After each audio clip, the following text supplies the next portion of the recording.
निकला, शरीर में कितना पानी और कितना ठोस। पूर्व महापुरुषों ने कहा ये पानी का बुलबुला है, अभी शोध हुई तो वही निकला, मात्रा जल की ज्यादा निकली। जल है, अग्नि है, वायु है, क्षिति जल पावक, पृथ्वी है, ठोस पिंड, क्षिति जल पावक, आकाश कहते हैं पोल को, शून्य को, इसमें शून्य है, और समीर, ये समीर का प्रसारण है श्वास के द्वारा। ये शरीर का जीवन है, इसको घटा बढ़ा के इसकी जीवन प्रणाली में बाधा मत पहुंचाओ। यदि बाधा पहुंचाओगे तो प्राणायाम तो उम्मीद कम है। क्यों? उसमें वृत्तियों का निरोध करना है, उसकी बिल्कुल उम्मीद नहीं है। श्वास प्रश्वास में उभरने वाले विषयों का निरोध करना है, न कि हमें श्वास की खींचतान करनी है। इसलिए यदि बहुत खींचतान करोगे तो कोई न कोई रोग अवश्य धर लेगा। इसलिए पहले बाह्याभ्यंतर विषय रुक जाना प्राणायाम का अंतिम स्तर है, वास्तविक प्राणायाम है। श्वास को नहीं रोकना, उभरने वाले विषय के उद्वेग को रोकना है। उद्वेग रुका है, बाह्य वृत्ति जो दुनिया में ले जाए, आभ्यंतर वृत्ति जो अंतराल में ले जाए, स्थम वृत्ति जो स्थिर हो जाए। बाह्य आभ्यंतर विषय दोनों प्रकार के शांत हो गए तो प्राणायाम, प्राणों का व्यापार या तो नाम में, प्रणों में, या ध्यान में, सदगुरु के स्वरूप में, दो जगह से तीसरी जगह ही नहीं। इसमें विराम देना, प्राणों के व्यापार को स्थिर करके प्रवाहित करना प्राणायाम है। इस प्राणायाम के सदते ही ततः क्षीयते प्रकाश आवरणम, प्रकाश माने परमात्मा, ज्योतिर्मय, उसके और आपके बीच में जो पर्दा पड़ा हुआ है संस्कारों का, वो आवरण क्षीण हो जाता है, वो स्पष्ट हो जाता है। दूसरा प्राणायाम का परिणाम धारणा सूचे योग्यता मनसा। आज आप मन में कोई चीज धारण करते हो कि हम नाम ही जपेंगे, थोड़ी देर में मन पता नहीं कहाँ भाग जाता है।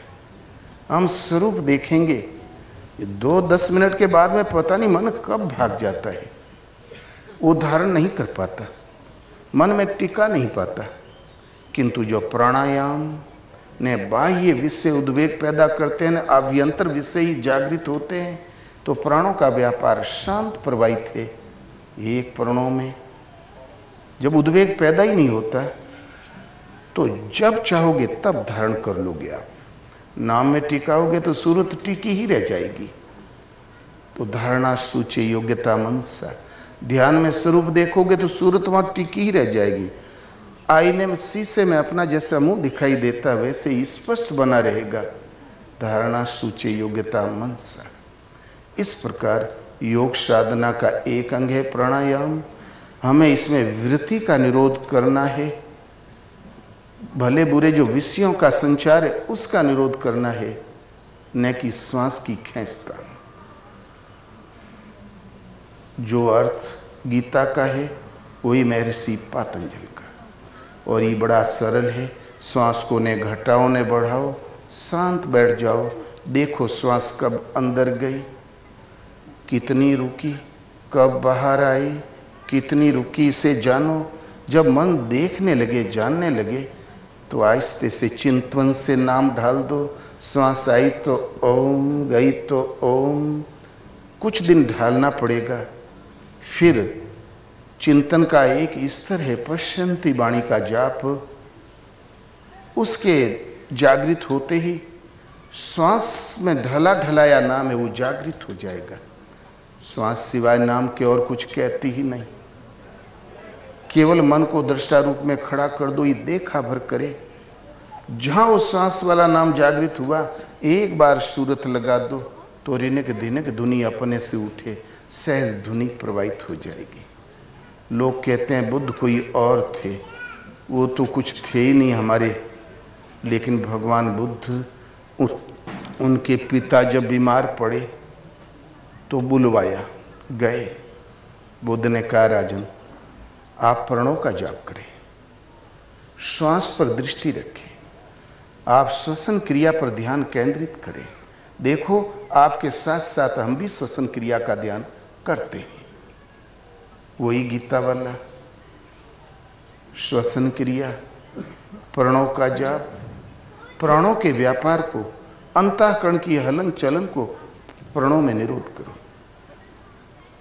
कुरान में स्थान स्थान पर सूफी संतों की वाणी में कुरान में आया है कि नफ्स का संयमित करो, नफ्स माने इंद्रियों का संयम करो। फिर आता है उस मालिक के नाम के बिना एक भी श्वास खाली गई वो श्वास मुर्दा है, वो श्वास है ही नहीं। जो एक भी श्वास खाली गई वो श्वास मुर्दा नहीं, बल्कि वो आपकी मृत्यु है, तुम्हें मारने वाली इसलिए मुर्दा है। भजन का तरीका, चलकर जिन महापुरुष ने इस योग साधना की पटरी पर कदम रखा है, उनकी भाषा एक, वाणी एक, निर्णय एक। जब अधकुचले लोग चार्ज ले लेते हैं तो दरारें स्वाभाविक है। रामचरितमानस में हनुमान एक प्राणायाम का एक रूपक है। हनुमान जब सीता की शोध करके वापस आए तो भगवान राम ने पूछा, हनुमान क्या सीता जिंदी है? तुमने अपने आंखों से देखा? बोले हाँ भगवान बिल्कुल ठीक ठाक। तो बोले तो कहू हनुमंत के ही भांति जान की, करती रहती रक्षा स्वयं प्राण की। तुम बताओ हनुमान, सीता अपने स्वयं प्राण, अपने प्राणों की रक्षा कैसे कर पाती? उन बर्बर निशाचरों के झुंड के बीच में खड़ी रहकर अपने अपने प्राणों की रक्षा कैसे कर पाती है?